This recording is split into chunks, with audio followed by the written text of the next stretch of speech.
que levantaron su mano hoy temprano, por favor, en su momento pasen con la hermana Ruth para que se anoten. Sí, se están haciendo los equipos para un mejor funcionamiento de la cocina. Y el otro es de que el que no se ha inscrito por alguna razón todavía puede inscribirse, pasen con Llega, Dari o Francés, por favor.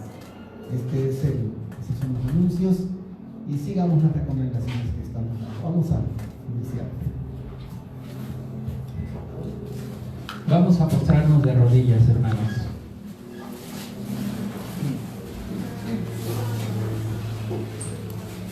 Padre nuestro que estás en los cielos, santificado sea tu nombre. Amén. Gracias, Señor, porque sentimos tu presencia en este lugar. En este momento que vamos a abrir tu santo libro y que vamos a estudiar y continuar con el tema que venimos estudiando en la mañana, pedimos tu dirección, querido Padre. Te pedimos que tú controles nuestra mente y nuestro corazón, que de nuestro corazón pueda salir huyendo el orgullo y el prejuicio, querido Padre. Que todo lo que aquí aprendamos en estos momentos, primero que nada te agradezcamos y que te demos la honra y la gloria solo a ti, Señor. Y que esos conocimientos los podamos poner en práctica, no solo para nosotros, sino también para aquellos que aún no te conocen. Que seamos un espejo que refleje tu santa luz, Señor. Quédate con nosotros en esta tarde. Tú eres nuestro invitado especial, Padre. Te rogamos estas bendiciones en el nombre de nuestro Señor Jesucristo. Amén. Amén. Amén.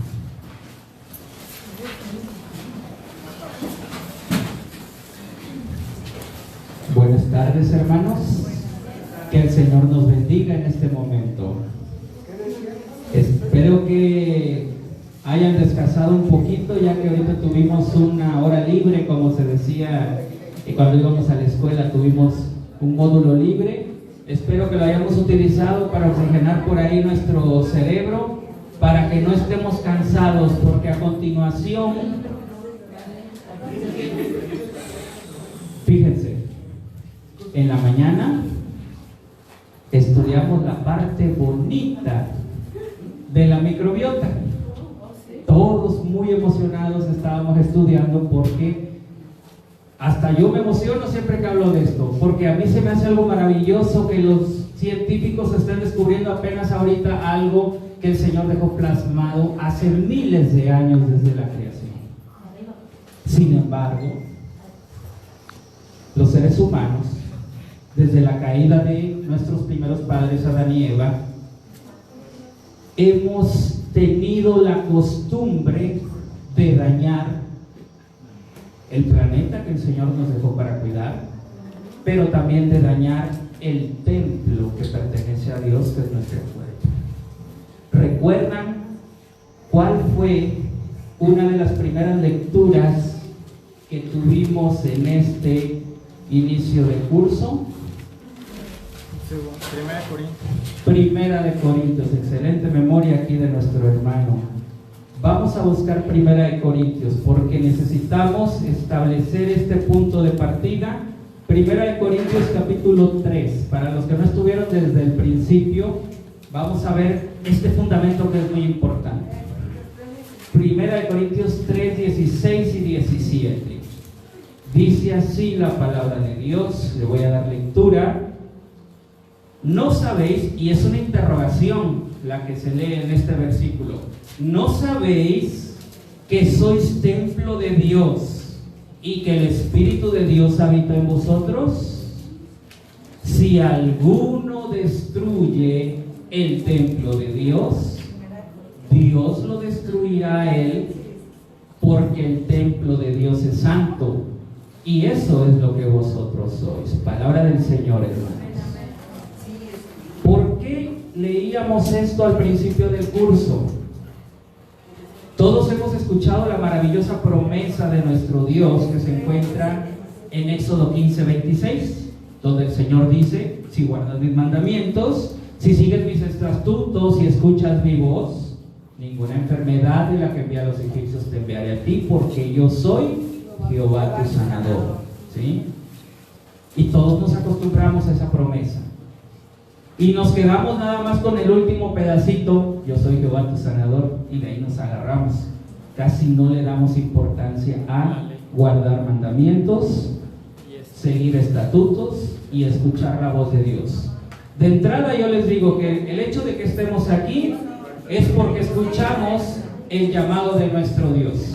El hecho de que estemos aquí reunidos es porque queremos seguir los estatutos de Dios. Pero esa promesa se tiene que complementar con la sentencia que acabamos de leer ahorita.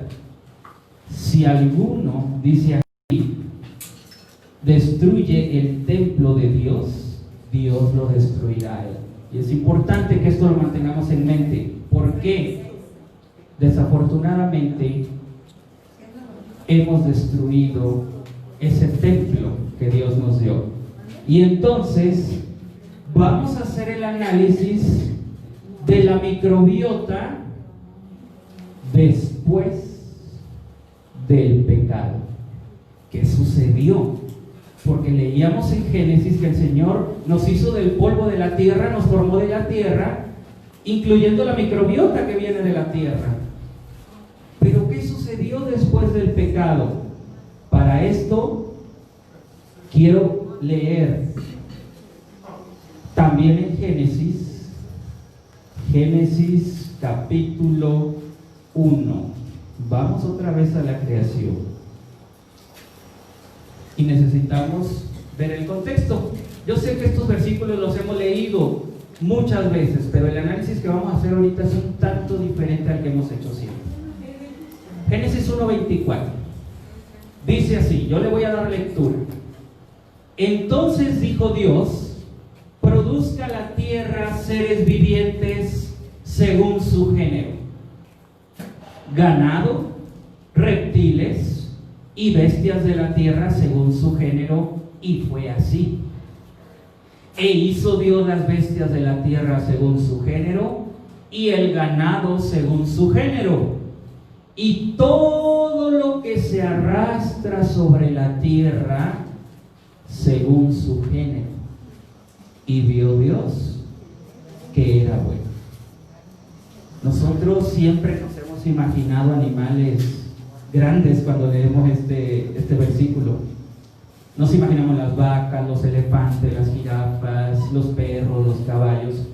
¿Alguno de ustedes alguna vez imaginó que en esta parte donde dice y todo lo que se arrastra sobre la tierra según su género, entran las bacterias? Dice la hermana la serpiente. Yo estoy de acuerdo. Cuando yo leía esto de niño, lo primero que me imaginaba yo era la serpiente. Pero ¿saben ustedes que la serpiente no se arrastraba en la creación? Sí, volaba. Los gusanos, las lombrices son los que realmente se arrastran y hasta hacen así. Las bacterias tienen este mismo comportamiento. Les había yo dicho en días anteriores cuál es la firma de nuestro Dios para saber cuál es la creación de Dios. ¿Cuál es esa firma? No es la microbiota. El ADN. Que dijo que estaba bien, o sea, eran perfectos.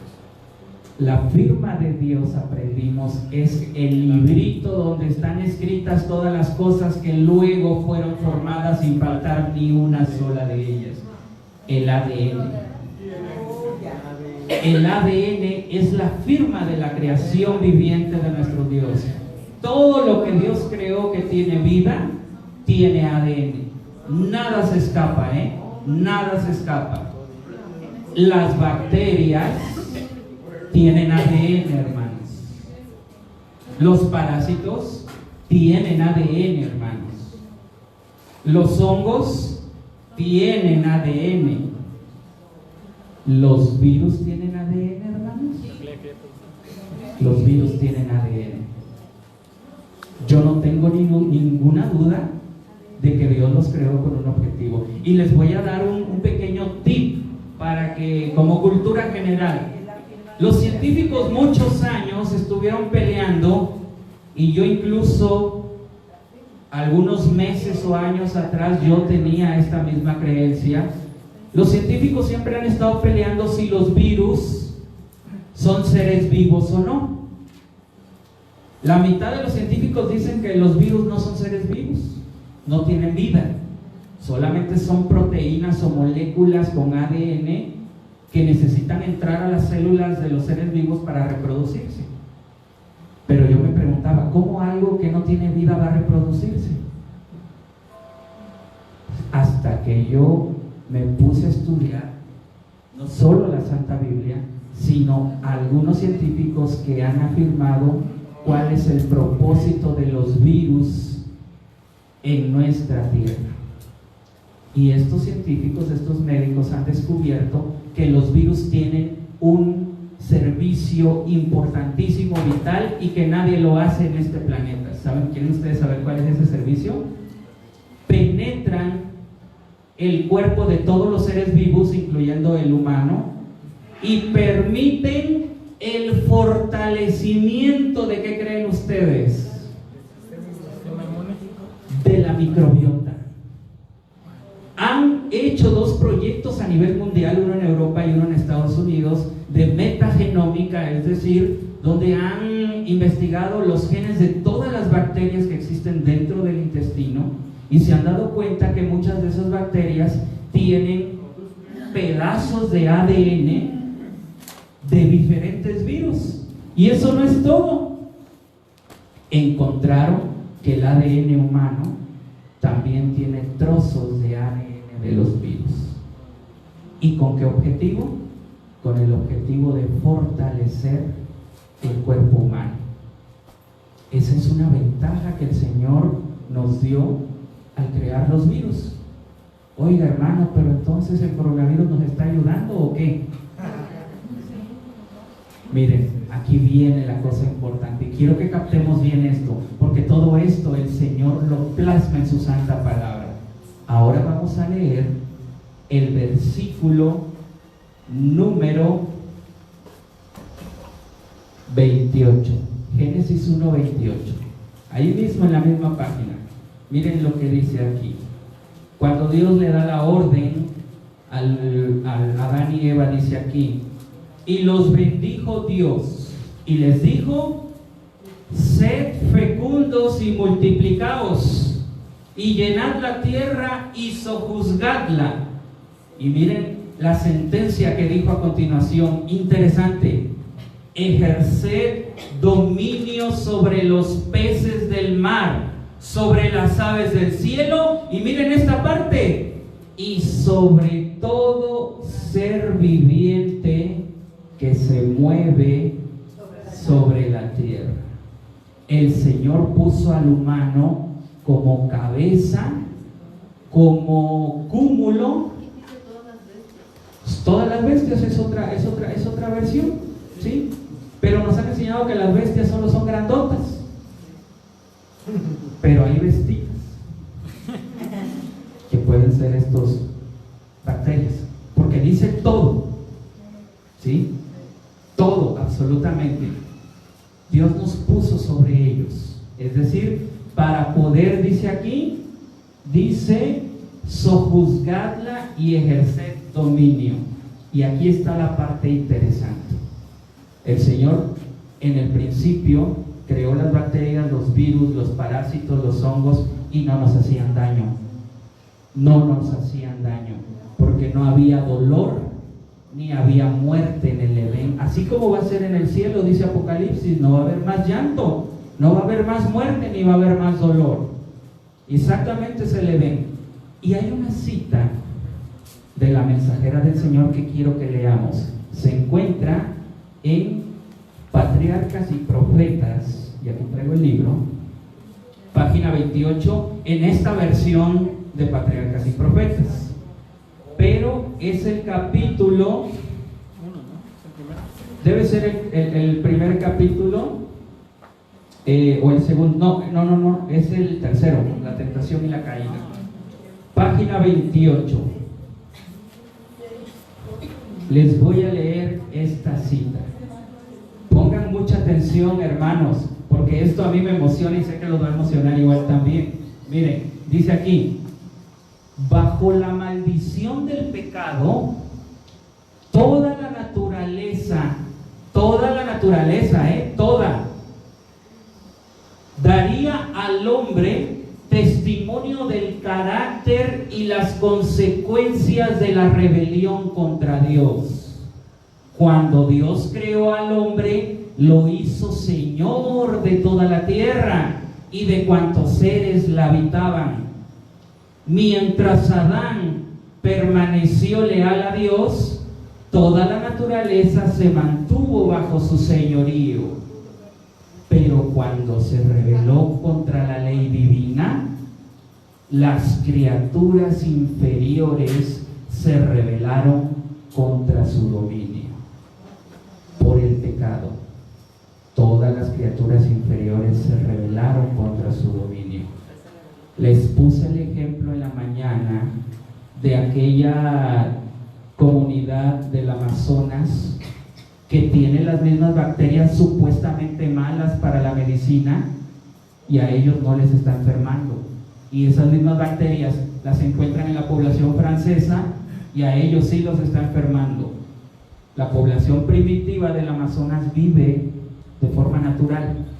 Por eso esas bacterias no se han rebelado contra ellos. Quieren aprender a identificar qué es lo que hace que en una persona la Helicobacter la enferme y en otra persona la Helicobacter no la enferme, sino le ayude a fabricar vitamina B12. La obediencia a Dios. Como dice aquí, las criaturas inferiores se rebelan en el momento en que yo me rebelo contra la ley de Dios. ¿Sí? Es muy interesante esto. Vamos a ver a continuación algunos ejemplos. Los científicos han descubierto lo que les dije en la mañana. Este representa a una persona alcohólica. Su microbiota, les dije, se vuelve alcohólica, ¿sí? Esto representa a una persona con obesidad. Su microbiota también es una microbiota de obesidad.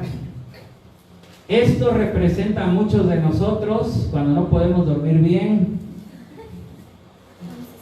por el estrés, por las preocupaciones. Tenemos microbiota depresiva, tenemos microbiota estresada. Y saben ustedes, entonces, aquí lo que dice el libro de la temperancia, página 14. ¿Por qué voy a leer esto? Ya ven que la microbiota tiene que ver con la conducta, aprendimos en la mañana, porque controla el nervio vago que va directamente al cerebro. ¿Por qué creen ustedes entonces que Mateo 24 dice que los antediluvianos no entendieron la advertencia de Noé hasta que vino el diluvio y se los llevó a todos? ¿Por qué?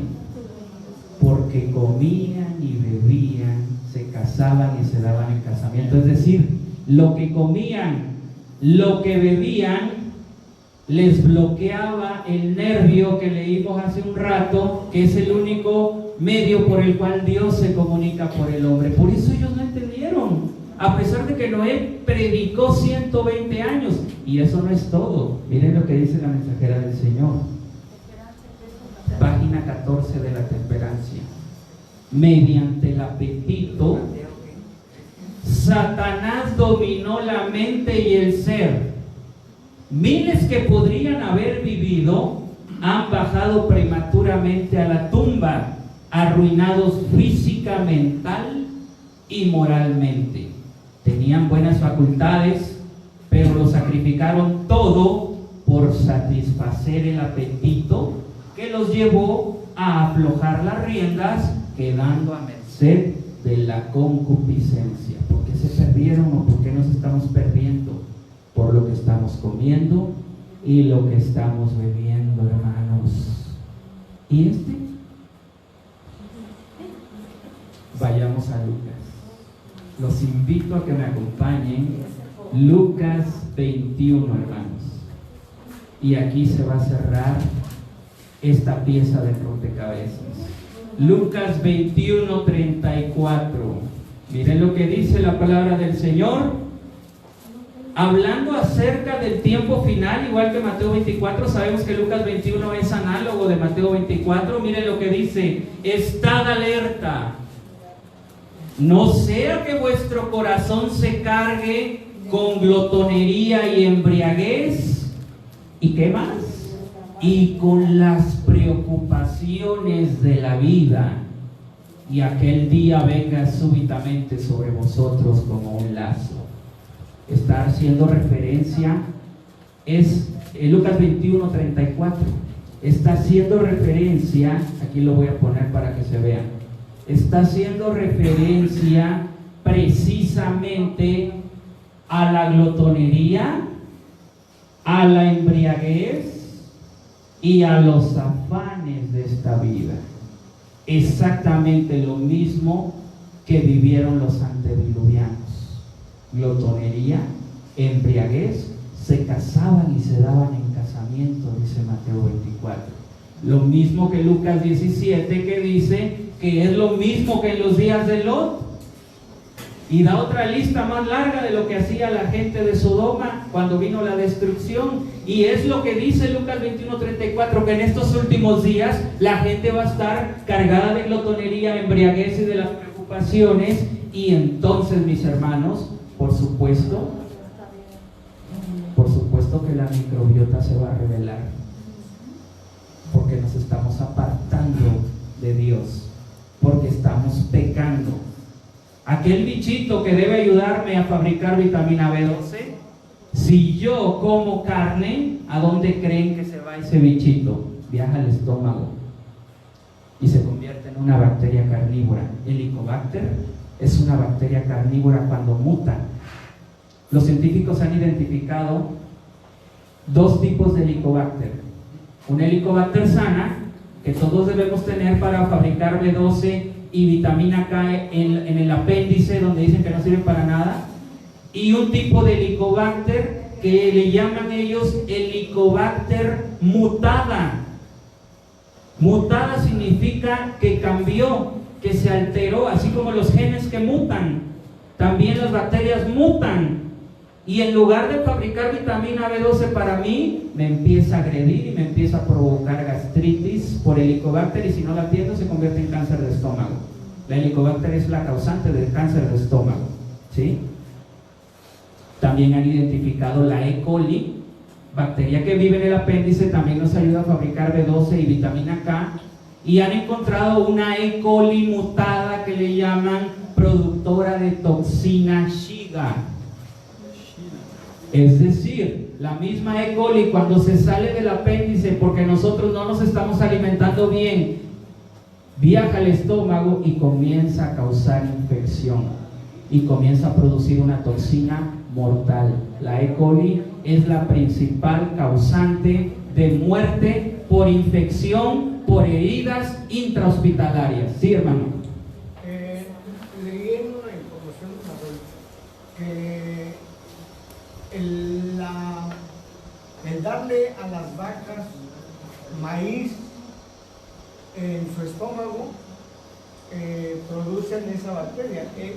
coli, y ha causado la pérdida de la vida de algunas personas por precisamente heridas en el estómago. Sí. Causa hemorragia, pues. Sí. Y han muerto por eso. Sí. Porque la vaca no es para que coma maíz. Sí. Basta. Ok, aquí podemos ver un ejemplo de disbiosis por cambio de alimentación, ¿sí? Eso mismo sucede en el ser humano. Si yo fui diseñado para Génesis 1:29 y Génesis 3:17 y yo me rebelo contra la ley de Dios, le pasa lo mismo que la vaca. Esa bacteria muta y comienza a hacernos daño. No es que la produzca, ella la tiene adentro, pero muta, se convierte en maligna y a eso se le llama E. coli productora de toxina Shiga. Así lo pueden ustedes buscar. Hay una diferencia entre la E. coli normal y la E. coli productora de toxina, ¿sí? Entonces es importante que vayamos estableciendo esto. Ejemplo, les hablaba yo del estafilococo que causa infección en la garganta y que es muy común y que ya se hizo resistente a los antibióticos más potentes. Estafilococo áureo. El estafilococo áureo es una bacteria necesaria en el intestino para realizar también procesos de digestión. Pero si yo como productos lácteos, esa bacteria viaja a la garganta y comienza a hacerme daño. ¿Sí? Doctora, dígame. ¿Me puede decir E. coli, donde dice que el E. coli mutado produce Toxina. productora de bacterias De toxina. de toxina? Toxina Shiga. Shiga. También a lo mucho en la neumonía, ¿no? Que da problemas graves cuando empieza. Sí, por supuesto que si se va al pulmón es mortal. ¿Sí? Entonces esa se sale de la vesícula, Del apéndice. del apéndice, perdón, y va al estómago. La E. coli y la Helicobacter. Esas salen Ajá, del ajá, apéndice. viajan de ahí. La medicina a esto, ¿saben cómo le llama? Le llama disbiosis intestinal. La disbiosis es el desequilibrio de la microbiota, es decir, el bicho no está en su casa, se sale. Si está en su casa, bien, si se sale, mal. ¿Sí? ¿Por qué? Porque el hombre se ha rebelado contra la ley de Dios. Por eso las criaturas se han rebelado contra nosotros. Lo mismo que dice la Escritura. Ahora, hermanos, Satanás, el objetivo de Satanás, lo estudiábamos con el pastor, siempre ha sido buscar que el hombre viole la ley de Dios, así como él quiere que estemos en la misma condición de él. Entonces el enemigo siempre ha buscado introducirse en la vida de los seres humanos, y más aquellos que quieren seguir la voluntad de Dios, para que puedan violar la ley de Dios. Y una de las formas indirectas en que el hombre, el escogido, el Hijo de Dios, viola la ley de Dios de forma indirecta, es destruyendo su cuerpo. Porque lo que leímos ahorita, sabemos que el templo, nuestro cuerpo es santo, y si nosotros lo destruimos, Dios nos va a destruir. Satanás es muy astuto. A continuación les voy a presentar estrategias donde nosotros, sin darnos cuenta, hemos caído en destruir nuestro cuerpo, que es templo del Espíritu Santo, y por eso estamos sufriendo enfermedad. Y nos incluye a todos, empezando por mí, porque por eso estamos aquí, porque somos pecadores y necesitamos de Cristo. ¿De acuerdo? Amén. Quiero que esto lo tomemos con mucha madurez, porque es un mensaje fuerte, pero es para crecimiento de todos nosotros, empezando por un servidor. ¿De acuerdo? Bien. Una de las primeras formas en que Satanás inventó destruir esa microbiota, porque estamos enfocados en la microbiota, hay muchas cosas en las que uno peca, pero ahorita estamos hablando de microbiota, ¿sí? Una de las formas es la siguiente: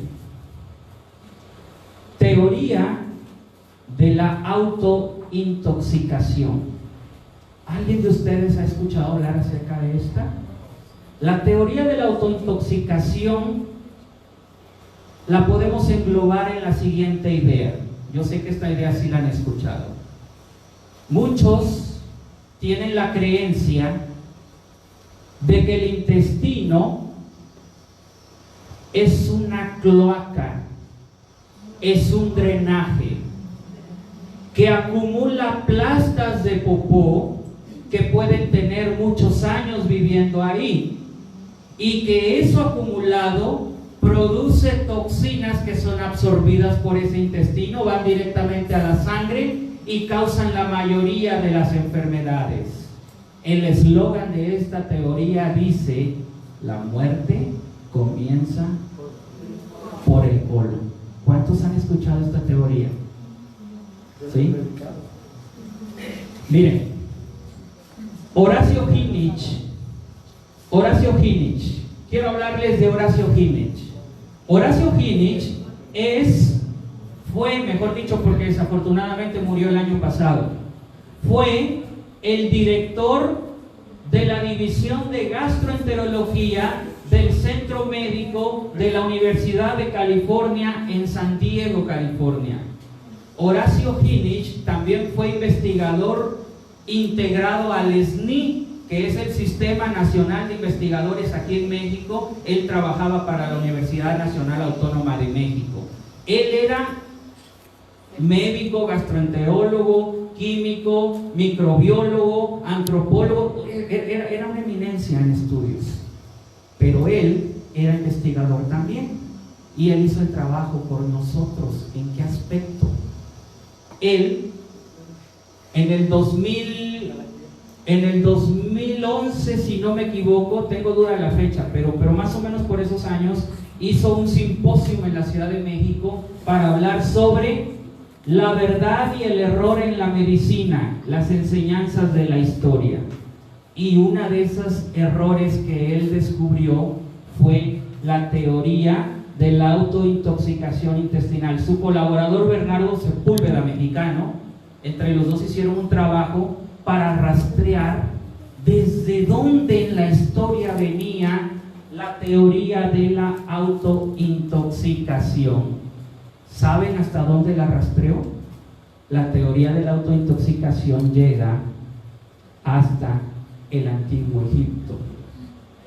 Los sacerdotes de Horus, cuando hacían sus rituales para adoración de Horus, ¿alguien conoce quién es Horus o a qué se refiere el dios Horus, hermano? Ahí está Ramsés. Ok, una casualidad aquí muy casual. El dios Horus es una de las deidades o de los dioses paganos de Egipto, de los más importantes. De ahí viene el famoso ojo de Horus, el ojo que todo lo ve, que tanto los masones utilizan de simbología en el desarrollo de los masones. ¿Qué hacían estos sacerdotes? De acuerdo con Horacio Ginich, y tengo el artículo completo, aquí nada más pegué un pedacito, pero el artículo completo lo tengo por si alguien lo quiere revisar a fondo. Los sacerdotes egipcios, y también hay un reportaje de History Channel, por cierto, en la revista, no es History Channel, el otro, National Geographic, también hizo esta compilación basándose en las investigaciones de Horacio Ginich, y eso lo pueden encontrar en internet también. Resulta que los sacerdotes de Horus encontraron unos códices donde ellos, además de ser sacerdotes, eran médicos egipcios. Y entonces en esos códices se encuentran que ellos creían que las enfermedades que le daban a ellos en esos tiempos eran originadas, ¿en dónde creen ustedes? En el colon. Ellos decían que la muerte empezaba por el colon. Ellos decían que en el intestino se acumulaban efluvios malignos que los malos espíritus le aventaban a la gente, quedaban aquí en el intestino y eso los hacía enfermar. Y entonces, no solo eso, ¿cómo practicaban la curación de esos malos efluvios? ¿Cómo hacían la curación de esa muerte que empezaba por el colon? Ellos inventaron algo llamado enemas. Y en el reportaje de National Geographic viene completo el contenido de esos enemas. Eran aproximadamente entre 2 y 3 litros de agua con aceite de oliva. Le ponían algunas hierbas medicinales y entonces tenían un cuernito como el que tienen ahí Y hay un códice, hay un dibujito bien bonito que saca National Geographic donde está el sacerdote de Horus así, con el cuernito así, poniéndose un enema, ¿sí? Y no es dibujito, es una escultura, ¿sí? En el reportaje de National Geographic. Y entonces Horacio Ginich hace el recuento de cómo de los egipcios lo copiaron otras culturas ancestrales de nuestro planeta, incluyendo la India, incluyendo la medicina china, ¿sí? Y resulta que en 1908 le dan el premio Nobel a un doctor que también lo pueden ustedes buscar, llamado Mechnikov. Él ganó el premio Nobel en 1908. 1908, contemporáneo de quién creen. 1908. Exactamente. ¿Y qué hizo Mechnikov?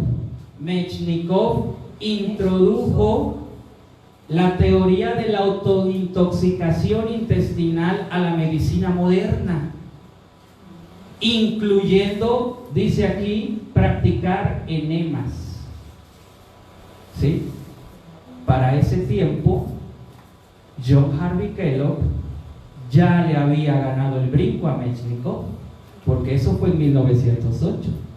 John Harvey Kellogg lo introdujo al sanatorio de Battle Creek en 1900. Para 1903, cuando se publica el libro The Living Temple, donde vienen todas las ideas panteístas que analizamos al principio de que lo mencioné al principio de este curso, en ese mismo momento Kellogg estaba introduciendo los enemas o lavados colónicos, ¿sí? John Harvey Kellogg, acérrimo defensor de la teoría de la autointoxicación, inventó una máquina automática para enemas de 70 litros. Esa máquina existe como parte de preservar, como un museo de él. Es una máquina así, donde se enchufa la persona solita y jala una palanca. 70 litros. Como hacía un lavado completo, después de eso, John Harvey Kellogg sabía que quedaba limpio el intestino y entonces metía otros 7 litros de yogurt, ¿sí? Porque John Harvey Kellogg sabía que estaban matando toda la microbiota, entonces había que meter 7 litros de yogurt. John Harvey Kellogg tenía una frase que usaba con sus pacientes. Decía él que el popó de cada persona debería oler a frutas. No debería oler feo. Eso decía John Harvey Kellogg. Y les decía a los pacientes: mi popó huele a manzanas. John Harvey Kellogg realizó 20,000 operaciones de intestino, llamadas colectomía y proctocolectomía. ¿Qué son esas? Cortar trozos de intestino. 20,000 operaciones. 20,000, hermanos. ¿Tienen ustedes idea lo que es operar a 20,000 personas? ¿Sí? Cortando colon, porque él era un acérrimo defensor de la teoría de la autointoxicación, y él decía que estaban enfermos porque tenían el colon sucio, y entonces cortaba trozos de colon. Rompió un récord, hermanos, a nivel mundial que nadie lo ha batido hasta la fecha. Le dieron un premio por eso. Logró 165 cirugías de colon sin que nadie se le muriera. ¿Tienen idea de lo que es operar a 165 de corridito y que no se te muera ni uno? John Harvey Kellogg fue famoso a nivel mundial. ¿De dónde saco estos datos? La fuente es el Boletín de la Sociedad Española de Hidrología Médica. Ahí viene la clave ISSN si lo quieren ustedes buscar. Ahí detalla Y de hecho en ese boletín no es para criticar a John Harvey Kellogg, de hecho ese boletín es para dar a conocer su trabajo como pionero en la hidrología médica. Hermanos, sabemos que John Harvey Kellogg para esos años no estaba bien. Ya el enemigo había entrado. Dice el libro Mujer de Visión, Elena de White, Mujer de Visión, que fue en un viaje a la India donde él trajo toda esta ideología panteísta, pero también se trajo la teoría de la autointoxicación, y de ahí salió su maquinita automática de 70 litros para enemas automáticos. Eso es un dato histórico, hermanos. ¿Qué sucede realmente en una persona a la cual le practicamos esta hidroterapia? Desde el enfoque de la microbiota, ¿se acuerdan cómo estaban los vellitos en el intestino y las bacterias ahí pegaditas?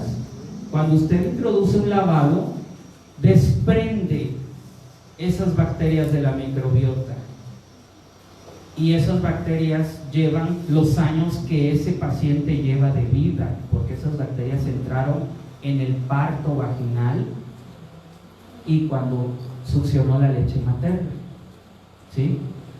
Y por eso les digo, recuperar esa microbiota en algunos casos lleva años, en otros meses.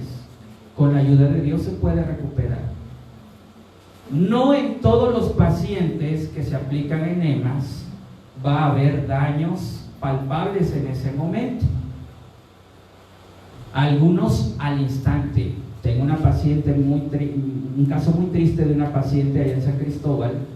Es una señora ya 60 y tantos años, que ella tenía problemas intestinales, fue con un naturista, le aplicó un enema, pero como ella era muy estreñida, al momento de retirar la cánula, pues se vino con todo y recto.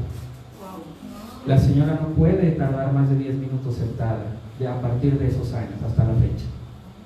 He tenido pacientes que han terminado en hospital después de hacer una de estas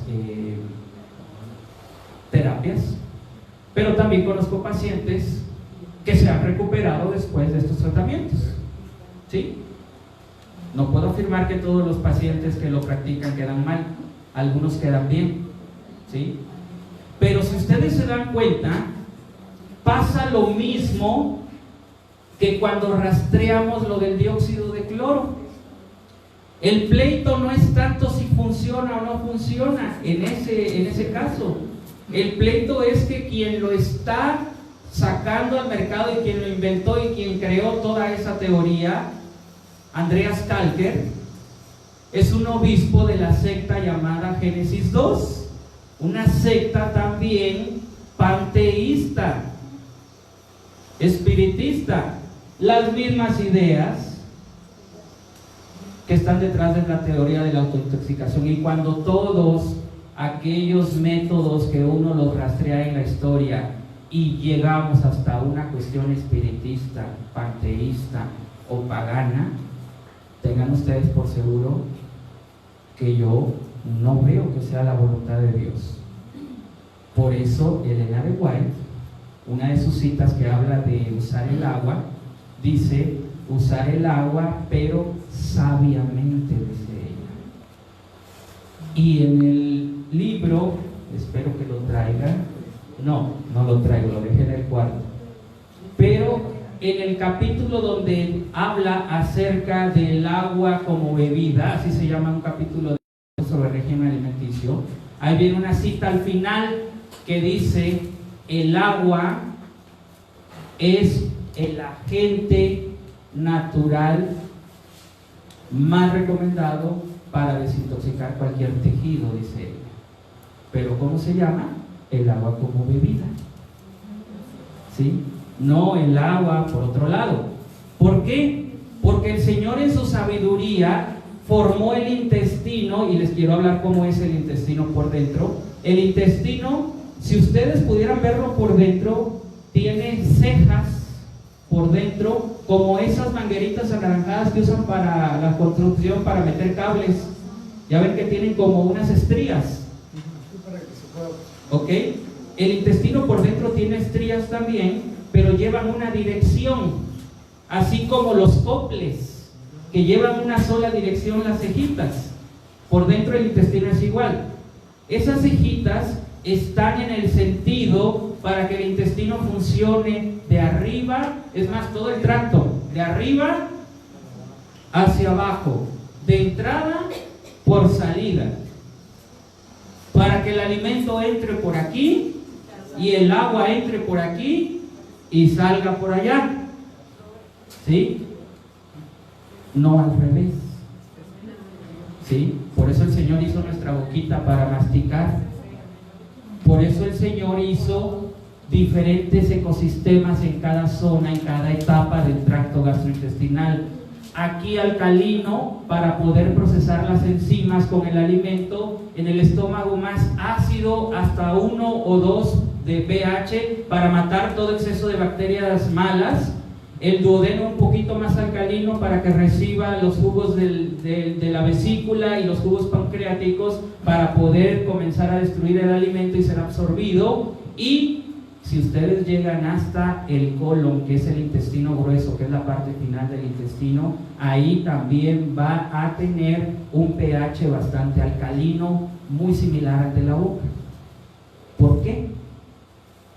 Porque el intestino grueso sirve como un exprimidor para terminar de sacar todas las sales y todos los jugos que van en el bocado ya casi al final de que sale cuando nosotros vamos al baño. El café. El café tiene un pH muy ácido. No sé si ustedes lo saben. Por eso el que tiene gastritis y toma café, rápido le activa un dolor, porque tiene un pH muy ácido. Hay algunas prácticas de enemas que utilizan café.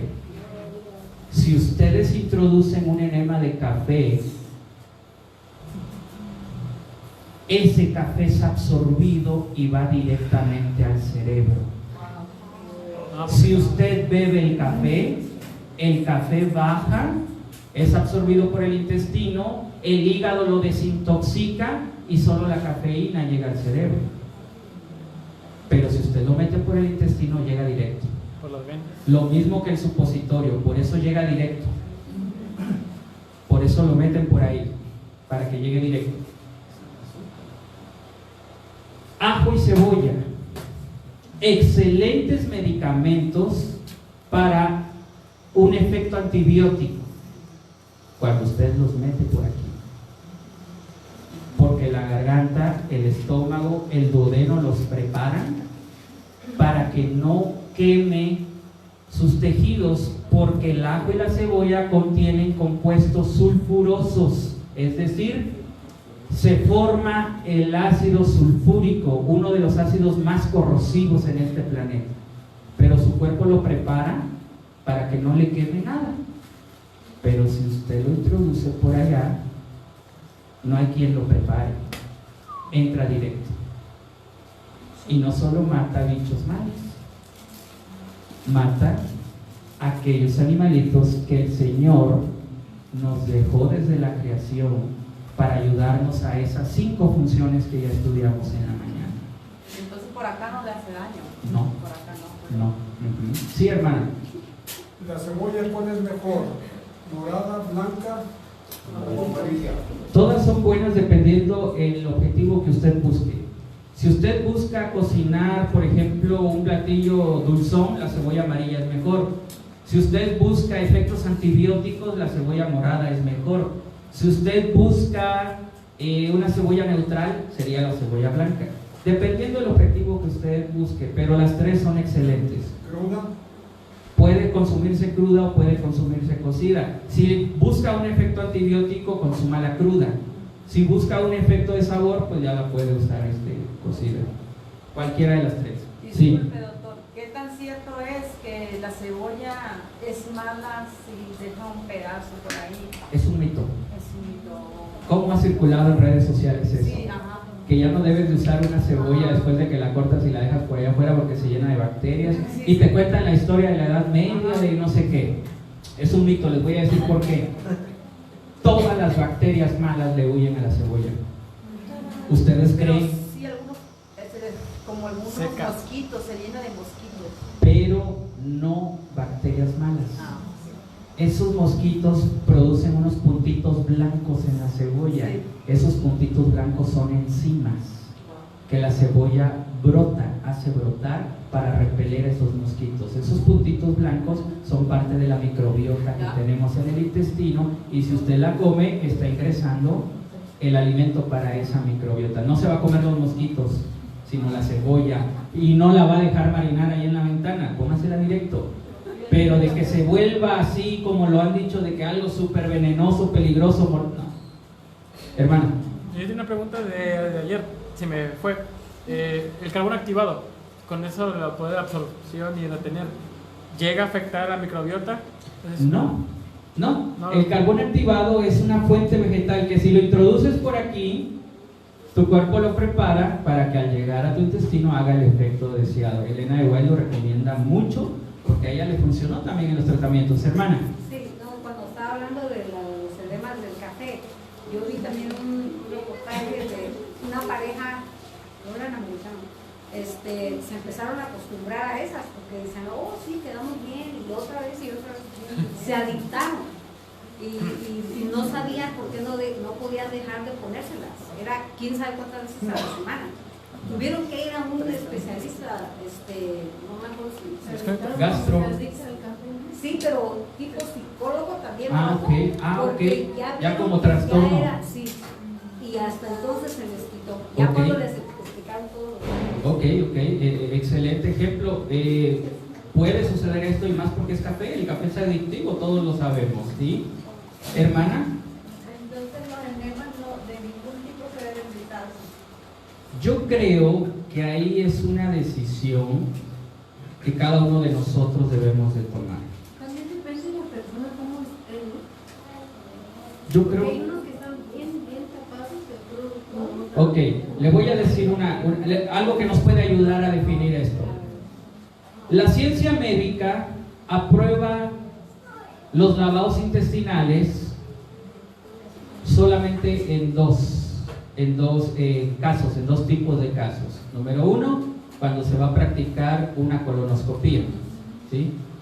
Y número dos, cuando hay niños, especialmente pacientes pediátricos, que pueden ser bebés, niños o pubertos, adolescentes, que tienen constipación, ¿sí? Que tienen 2-3 días que no han ido al baño. Pero los pediatras hacen una recomendación muy especial.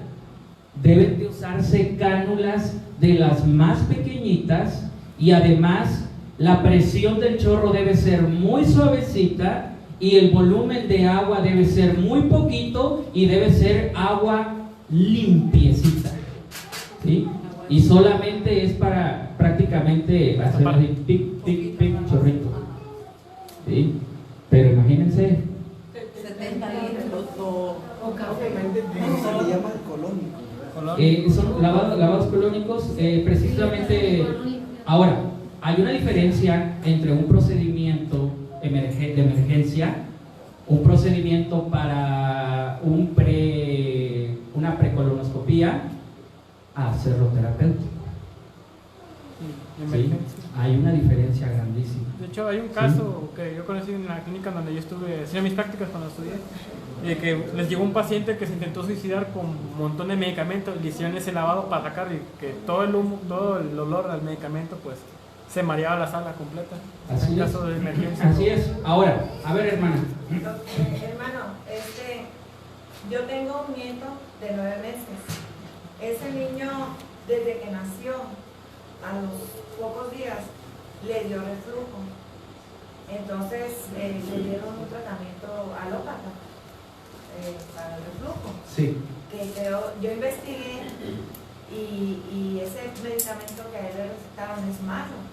No me acuerdo el nombre ahorita. Ajá. No recuerdo el nombre, pero ahí dice que es malo, que no se debe de ingerir, pues, Sí. porque trae efectos secundarios. Entonces, Aparte, al niño le recetaron omeprazol. Claro. Y ahorita tiene 9 meses. Y tiene como 7 meses. Le acaban de quitar el primer medicamento, que no recuerdo el nombre, se Sí. lo acaban de quitar hace como un mes. Pero el omeprazol no. Entonces, a mí me preocupa porque yo sé que el omeprazol no es bueno. Menos en un bebecito de 9 meses ahorita y que ya tiene como 6 meses tomando el omeprazol, dándoselo bueno, le hacía una cantidad así pequeñita en ayunas, le da mi nuera. Sí. Entonces, el niño está bajo en hemoglobina. Sí. Porque también mi nuera tuvo un embarazo muy difícil, de que ella no detenía nada en su estómago. Todo lo que comía lo sacaba. El caso es que el niño nació, desde que nació con anemia. Sí. Y encima el reflujo, y que le recetaron todo eso, y aparte lo repasó.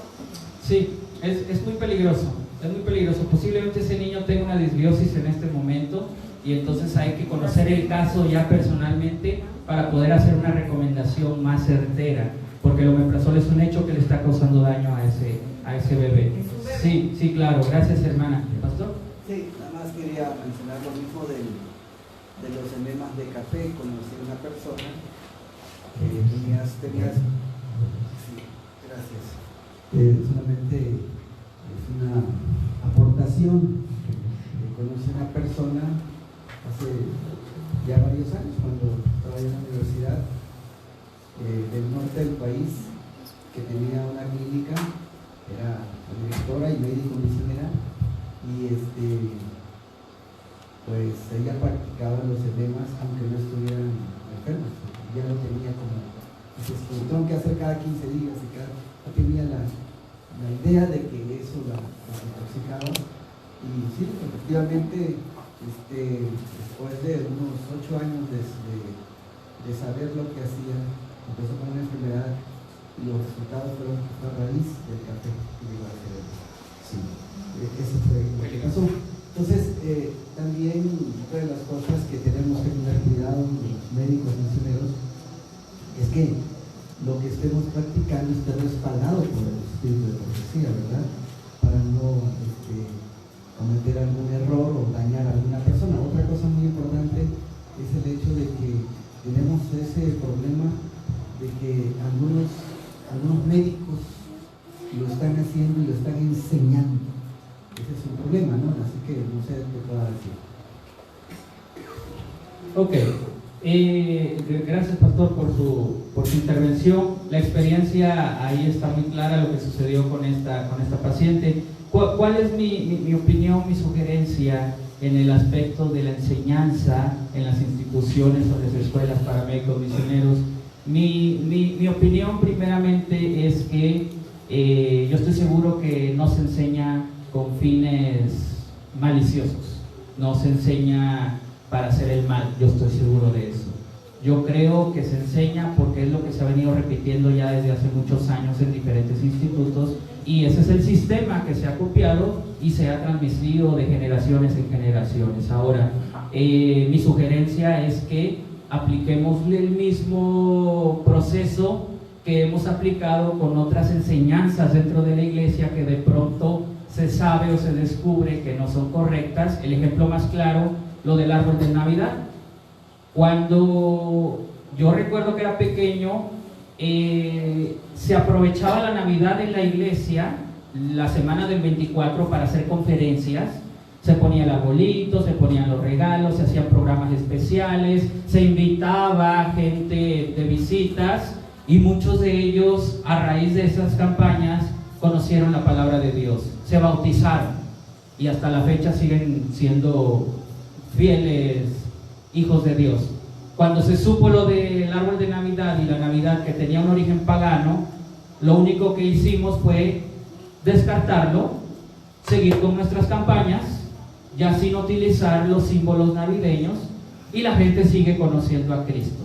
Aquellos que se bautizaron por ese motivo, yo no creo que estén en ningún error por el haberse bautizado así, simplemente que ahora que ya sabemos que no es correcto, lo descartamos. Podríamos aplicar ese mismo criterio a las prácticas que poco a poco vamos aprendiendo que son perjudiciales para nuestro cuerpo. ¿Y cuál es mi fundamento? Insisto en el versículo de 1 Corintios 3, 17, si alguno destruye el templo de Dios, Dios lo destruirá a él. ¿Sí? La palabra de Dios lo dice, hay que tener cuidado de no destruir el cuerpo. Si alguna práctica que yo aprendí está destruyendo el cuerpo, mejor la hacemos a un lado y utilizamos prácticas que no destruyan nuestro cuerpo. Una decisión con madurez, yo pienso que sería esa, ¿sí, hermano? A ver qué opinas sobre eso, o qué es lo que usted sabe. Pues no tiene mucho que ver con esto, pero últimamente se ha hablado mucho de que hacen un té de cucarachas. No sé si han escuchado eso, pero hay dos testimonios, realmente dos personas que conozco que se le dieron. Yo no recomiendo eso, obviamente, pero allá hay unos hermanos que lo hacen en caso de emergencia, de una señora que lo operaron de un cáncer de pecho y le dijeron que estaba completamente todo invadido. O sea, además le sacaron el tumor, pero estaba todo enraizado. Ella empezó a tomar eso, dice que le daba dolores en donde fue la herida, pero después cuando se fue a hacer su segundo estudio, el tumor ya no estaba, solo había una pequeña plasta como que es... O sea, Ok, entiendo. Es una opinión muy, muy importante, muy excelente, y me gustaría retomar esto como ejemplo. ¿Por qué? La mensajera del Señor en el libro El Ministerio Médico dice que la curación de una persona no debe ser nuestra evidencia para saber que algo es correcto, ¿sí? Es decir, el hecho de que alguien se cure no debe ser nuestro criterio para decidir que eso es correcto, ¿sí? Eso lo dice ella. ¿Por qué? Porque hay muchas formas de practicar el arte de sanar, dice ella, pero solo hay una que el cielo aprueba, y es mediante los 8 remedios naturales. ¿De acuerdo? Entonces, el caso de las cucarachas es lo mismo que el caso del caldo de sopilote, es lo mismo que la víbora de cascabel para el cáncer, es lo mismo que ir a Catemaco. Hay gente que se ha curado en Catemaco, pero eso no significa que sea un procedimiento validado por Dios. Eso lo podemos pensar que los médicos naturistas de afuera lo puedan utilizar, la gente del mundo, pero nosotros que somos cristianos y que buscamos el método de curación aprobado por Dios, debemos ir descartando esas situaciones que no van de acuerdo. Permíteme, hermana. Quería preguntarle, sí, entonces la teoría de que el excremento se acumula, entonces si el hermano está bien, ¿cómo podemos curar para que la persona no esté estreñida y no pueda hacer el baño? Ok, el estreñimiento es una patología real y se puede usar diferentes tratamientos dependiendo del caso y dependiendo del origen del estreñimiento, porque pueden haber muchas causas y hay que analizar cada caso, ¿sí? La teoría de la autointoxicación intestinal, la medicina, especialmente el investigador Horacio Ginich, yo les invito a que busquen y lean su trabajo. Horacio Ginich la rastrea y encontramos el origen de esta teoría. Obviamente se demuestra que es una teoría errónea. Horacio Ginich, un gastroenterólogo que vivió hasta los 90 años y que tuvo una carrera muy larga, junto con sus colegas, jamás han encontrado evidencia de plastas de popó en un colon o en un intestino, incluyendo personas enfermas y personas de enfermedades graves. Jamás ha habido evidencia de eso, ¿sí? Que se pueda ver en una colonoscopía o que en una operación al realizarla podamos ver esas plastas. No hay evidencia. Por lo tanto, es una teoría que se ha considerado equivocada o inexacta. ¿De acuerdo? Sí, hermano. Doctor, por ejemplo, en el caso de las personas que consumen demasiado carne con mucha frecuencia, sabemos que el proceso digestivo es demasiado largo, ¿verdad? Extendido. Y algunas personas, por ejemplo, que tienen pues, ¿cómo se diga? Abdomen. Abdomen demasiado grande, ¿sí? Sabemos que ha sido a raíz de esta acumulación, ¿verdad? De toda esta materia que va quedando. Por eso también existe lo que es el colon caído, ¿sí? Hay casos, ¿no?, de pacientes de colon caído. ¿Cómo se puede manejar en ese sentido? ¿Poderles evacuar todo? Ok. Tres puntos. Número 1, no sabemos. ¿Me mencionas? Sabemos que las personas que comen mucha carne van a tener una digestión muy lenta. No es una ley. Los casos son individualizados. Yo conozco gente que come grandes cantidades de carne y que evacúan muy bien. ¿Por qué? Porque hacen ejercicio y toman suficiente agua, ¿sí? Conozco personas que comen una dieta estricta vegana y tienen digestión lenta también, ¿sí? No es una ley. Ese es el primer punto. Número 2, no todos los que tienen abdomen amplio es porque tengan retenido algo en los intestinos. También hay tejido de grasa, también hay inflamación por ascitis, hay inflamación por cirrosis, y entonces no todo aquel que veamos con estómago amplio le vamos a aplicar una técnica para sacar lo que tiene ahí, ¿sí? Ahí hay una imprecisión también. Número 3, ¿qué podemos hacer con las personas que sí realmente tienen algo atorado, que no han podido ir al baño y que no tienen una digestión dentro de los parámetros normales? No te puedo contestar con una receta o con un tratamiento porque va a ser diferente en cada caso. En algunos tiene que ver por neuropatía, por ejemplo, los diabéticos sufren eso por neuropatía, algunos diabéticos, no todos. En otras personas pueden tener una malformación de nacimiento y pueden estar presentando ese problema. En otras personas tiene que ver por el sedentarismo, en otras personas tiene que ver porque no están tomando agua y el intestino se deshidrata y no hace su trabajo. En otras personas puede ser por estrés, en otras personas puede ser por una infección crónica gastrointestinal, y en otras personas pueden ser porque tienen diverticulitis o diverticulosis, que son inflamaciones internas del intestino y que no permiten que transite bien el alimento. Y en casos más avanzados puede ser tumores que están bloqueando el tránsito intestinal, y algunos casos que me he encontrado más recientemente, la miomatosis uterina, cuando los miomas son muy grandes presionan hacia atrás el intestino y por eso pueden retener todo este alimento y por eso tienen un tránsito lento. Entonces son muchas patologías que pueden explicar el síntoma, por lo tanto no podemos dar un tratamiento estándar para todos los que tienen ese síntoma. Hay que irnos a las causas. Por eso Elena de White recomienda primero estudiar las causas de la enfermedad, luego su prevención y al final la cura. Por eso no desde el principio les dije, cuando llegamos aquí, no les voy a poner la imagen de la planta, cómo se llama, para qué sirve, qué contenido tiene. No, primero debemos de entender las enfermedades para saber cómo aplicar las plantas y cómo aplicar los alimentos terapéuticos. Pero es muy buena esta observación porque sí hay muchos casos que tienen ese síntoma, ¿de acuerdo? Hermanos, me quedan 15 minutos. Voy a cortar un poquito aquí las preguntas para que terminemos el tema hoy, ¿sí? Bien, aparte de la teoría de la autointoxicación, aparte de los colónicos que se utilizan para intoxicar el colon, por la teoría de la autointoxicación hay otro método que también, con la justificación de esta teoría, nos puede dañar el cuerpo, ¿sí? Vamos a hablar ahora acerca de las monodietas. Monodietas. ¿Qué es una monodieta? Por su palabra, mono no significa chango.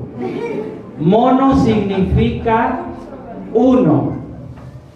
Y dieta, alimento. Una monodieta es un estilo de alimentación que incluye solo un ingrediente, ¿sí? Así se define la monodieta. Bien, ¿cuál es el origen de las monodietas? También muy comunes en los tratamientos de algunos centros naturistas, centros holísticos. hasta en internet o en las páginas por ahí pueden encontrar monodietas, monodieta de la manzana, monodieta de la uva, monodieta de la piña, monodieta del arroz, etc. Todas ellas son monodietas. ¿Cuál es el problema con las monodietas? Las monodietas son, como su nombre lo dice, como son de un solo alimento, no nos van a proporcionar todos los nutrientes que el cuerpo necesita. En el tiempo de Elena de White, creo que sí voy a necesitar a mi esposa, no sé si ande por ahí, no pensé que fuera a llegar hasta acá, mi libro de consejos sobre régimen, por favor. Las monodietas no nos van a aportar todos los nutrientes necesarios, por lo tanto, la persona que practica monodietas sí puede obtener beneficios en diferentes cosas, pero en la nutrición no lo va a tener, ¿sí? Entonces, gracias. Es importante para hablar de monodietas saber o conocer de dónde viene esta práctica también, ¿sí? ¿Alguien de ustedes tiene una idea de dónde vienen las monodietas? ¿Quién las inventó? ¿A quién se le ocurrió? ¿O más o menos desde cuándo se utilizan en los centros naturistas? Ok. Tuvimos la oportunidad de rastrear, de hacer una investigación en este aspecto, y esta investigación fue realizada en el año 2014 por un servidor y el equipo que integraba el Departamento de Investigación Biomédica en el Hospital del ISSSTE de la ciudad de Orizaba. ¿Por qué nos dimos a la tarea de investigar las monodietas? ¿Qué hacía el ISSSTE investigando monodietas? Bueno, el ISSSTE, como ustedes saben, atiende derechohabientes generalmente del magisterio.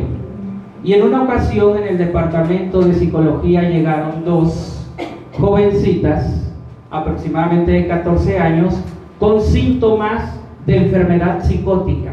¿Cuál es la enfermedad psicótica? La más conocida es la esquizofrenia.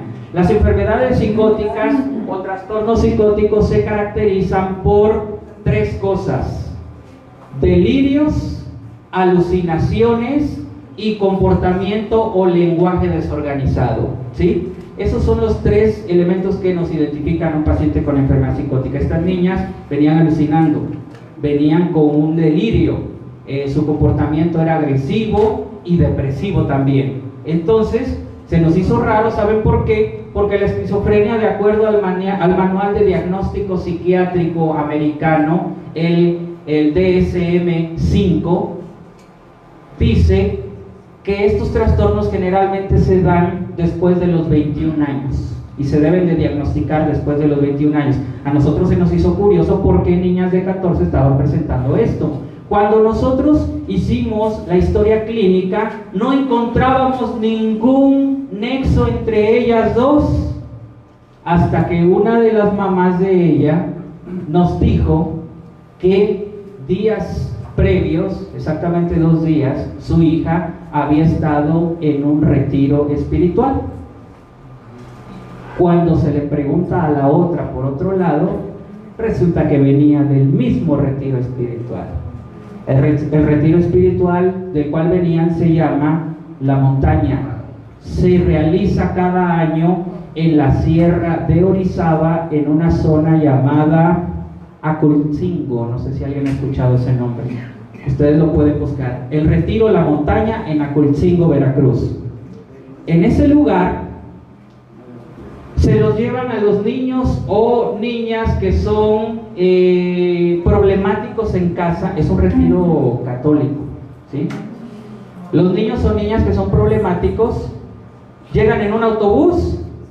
Ya previamente hablaron con los padres y los sacan de la cama de los pelos, casi arrastrando, se los llevan en el autobús como si fuera un secuestro, como fingiendo un secuestro para generar estrés. Se los llevan, los encierran y los ponen a estudiar. Los ponen a escuchar misa, los ponen a cantar, los ponen a participar en diferentes actividades espirituales de ellos. Pero se caracteriza por una cosa: les aplican la dieta del arroz por 7 días, ¿sí? 7 días solamente consumen arroz y cantidades mínimas de agua en ese lugar. Ajá. Todas las noches, cuando van a punto de dormir, llegan con cacerolas y con fierros y empiezan a hacerle ruido para que no duerman. Ajá. Los levantan y los ponen a estudiar otra vez. El objetivo de este retiro es que el último día ellos puedan tener algo que se llama una experiencia religiosa. Es decir, puedan contemplar en el cielo. En Aculcingo tiene un cielo precioso, precioso, estrellas, bonito, para que ellos puedan ver a la Virgen, puedan ver a los santos o puedan ver a Jesucristo crucificado. Y saben ustedes, la mayoría los logra ver. ¿Sí? Esta investigación nosotros la realizamos al hacer análisis clínicos de la sangre de estas niñas. Encontramos que tenían deficiencias nutricionales. ¿Sí? ¿Y por qué? Resulta que los adolescentes de ahora no comen bien, para empezar. ¿Sí? Si tú te lo llevas a un lugar y le das puro arroz, que el arroz solamente te va a aportar un poco de fibra, bastante energía, eso sí, porque es un carbohidrato de liberación mixta, ellos van a estar despiertos, pero van a empezar a gastar nutrientes, especialmente el selenio, el litio y el magnesio, que son nutrientes del sistema nervioso. Como el cerebro comienza a desgastarse, a eso le sumas el estrés, a eso le sumas el desvelo y tienes un caldo de cultivo para tener alucinaciones. A raíz de eso nos dimos a la tarea de investigar de dónde vienen esas monodietas. Y entonces encontramos lo siguiente. San Romualdo en el siglo XI, por ahí del año 1000, fue el fundador de la orden de los camaldulenses. Por ahí del año 1000, quiero decirles, contextualizarlos, existían diferentes órdenes, es decir, diferentes monasterios de la Iglesia Católica, ¿sí? Y en ese tiempo hagan de cuenta que había como que una competencia, a ver cuál monasterio era. ¿Y saben cómo competían ellos para ver quién era más consagrado? El que podía hacer más penitencia, según ellos, el que la penitencia fuera más fuerte y más difícil, según ellos, tenían más chance de ser más espiritual que los demás. Si tu penitencia no dolía tanto, no eras tan espiritual, decían ellos. Pero si tu penitencia era dura, entonces te acercaba más a Dios, según ellos. Bien. Fue un monje que pasó a la historia por su impulso ferviente de alcanzar la santidad a cualquier precio, incluyendo irse a vivir a una isla solitaria y practicar por más de un año una dieta compuesta solo de garbanzos cocidos sin sal, ya que pretendía alcanzar el mayor grado de abstinencia o dominio propio, mientras estudiaba la vida, obra y penitencia de otros santos, en los cuales encontraba consuelo e inspiración. Su monodieta de él era una forma de penitencia. Eso se encuentra en el libro escrito por Villaraza en 1897. Ahí está la fuente. Esa es la primera monodieta registrada en la historia. Posteriormente, 600 años después, se registra otro caso de monodieta que fue San Pedro Claver, también conocido, o su nombre original es Pero Claver Coveró. Fue un misionero y sacerdote jesuita español que una parte de su vida sacerdotal la realizó en Cartagena de Indias, actualmente Colombia. Era tan radical en sus ideas y actos que otros sacerdotes y misioneros enviaban cartas al Vaticano para acusarlo por sus ideales. Es más, sus mismos amiguitos lo acusaban porque era bien radical en su penitencia. Se relata que cuando evangelizaba a los esclavos y estos por condición precaria le causaban repugnancia, él se arrodillaba y besaba las llagas causadas por los grilletes y él se autonombró el esclavo de los negros para siempre. En su camino a la santidad, pero realizaba diferentes obras de penitencia. Está documentado que en ocasiones practicaba una dieta compuesta tan solo de arroz cocido y agua. Domer 1666. A partir de ahí, la Iglesia Católica en sus retiros copia este modelo. No todos los retiros, por supuesto. Estoy refiriéndome a retiros de órdenes específicas de ellos. Ya ven que ellos tienen muchas órdenes. Hay órdenes específicas que utilizan este mismo proceso de Pero Claver. Comienzan a utilizar la monodieta del arroz como parte de la penitencia que ellos tienen para poder acceder a mayor espiritualidad. Hay una cita de Elena de White que se encuentra en el libro Consejos sobre el régimen alimenticio, en el apartado que se llama Los extremos en el régimen alimenticio. Y esa cita es bien interesante y la voy a compartir con ustedes. Ya con esto vamos a ir cerrando porque ya el tiempo está apremiando. Los extremos en el régimen alimenticio. Hay una cita, a ver, aquí está, que el subtítulo se llama No se debe adelantar el tiempo de angustia. Así se llama el subtítulo. Miren lo que dice. Consejos sobre el régimen alimenticio. Es la cita 323. ¿Sí? Dice aquí: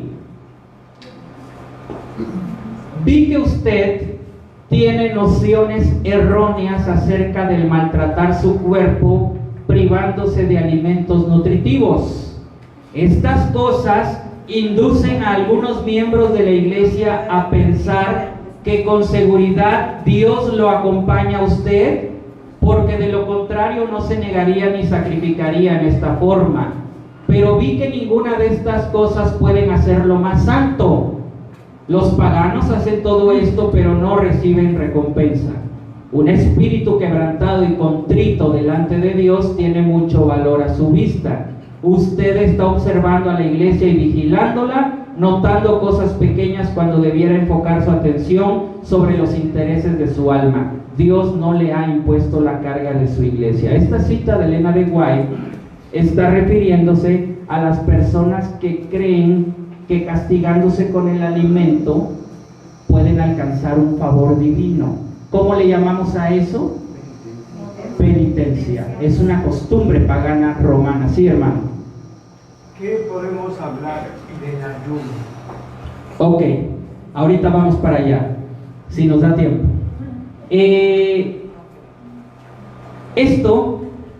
Esta costumbre, el origen de la monodieta del arroz es una penitencia. Se ha transmitido a los retiros católicos, algunos, como ya les dije, como el que les acabo de comentar, el de la montaña se llama ese retiro, y sin embargo hay otros casos que me gustaría relatarles acerca de esto, porque las clínicas naturistas también están utilizando frecuentemente esto. Lo hemos copiado y desafortunadamente nosotros, muchos no sabemos de dónde vienen esas prácticas, no sabíamos, ¿sí? Por cuestión de tiempo, ya no me da para explicarles otros dos casos cercanos. Bueno, rapidito, sí. Hay dos casos que aquí hay testigos de estos dos casos también. Allá en el pueblo de donde yo crecí, dos muchachitas, más o menos de la misma edad, 14, 15 años, fueron a un retiro también católico, ahí en el cerro que está arribita de donde vive mi familia, y ellas no esperaron a que bajaran del retiro. Ellas desarrollaron trastorno psicótico ahí arriba, que una de ellas se vino desnuda bajando el cerro. La otra llegó después, la trajeron. Hermanos, hasta la fecha una de esas niñas sigue con su trastorno psiquiátrico y ya tiene un diagnóstico de esquizofrenia, ¿sí? Retiro católico, monodieta de arroz también. Y el caso que terminó en tragedia, ustedes lo pueden buscar en las noticias, en el internet. Este caso, quiero decirles algo, yo tuve el acercamiento con la vecina, tuve la conversación con la vecina de esta persona que fue, mejor dicho, un policía federal en el Estado de México hace algunos años, que le dio la vuelta al mundo la noticia porque esta persona asesinó a su esposa y asesinó a 2 hijos, no recuerdo bien si es niño o niña, o eran niños o niñas, los asesinó y se los comió. Cuando yo veo esa noticia, en una de las noticias decía que acababa de salir de un retiro donde estaba luchando contra las adicciones. Me di a la tarea de buscar información y logré contactar a la vecina de esta persona, y ella me comentó que precisamente en ese retiro que hacen contra las adicciones, a ellos les aplican la dieta del arroz por 21 días.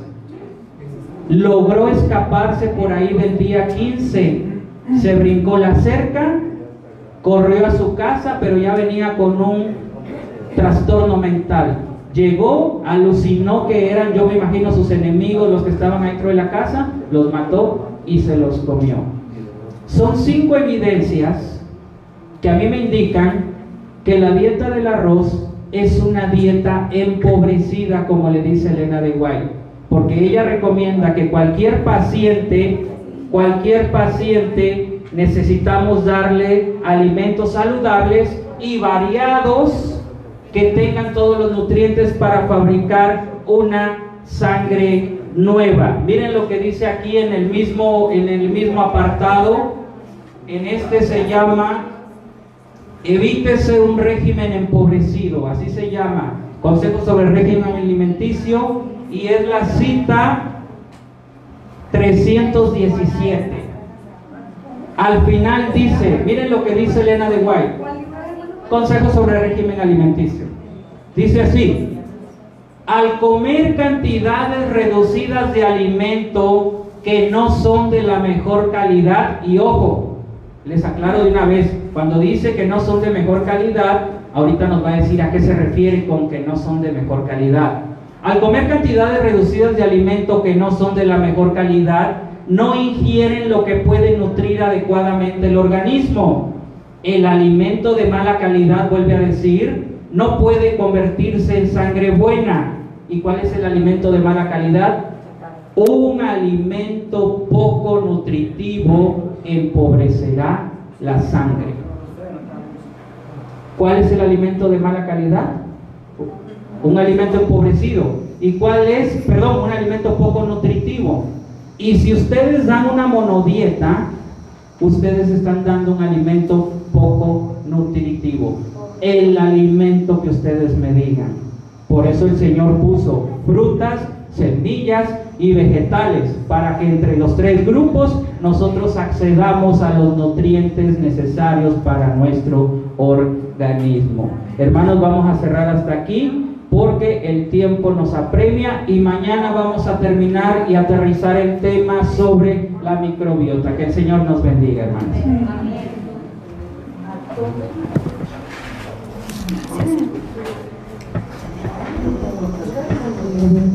Vamos a cantar, hermanos, el himno número 226.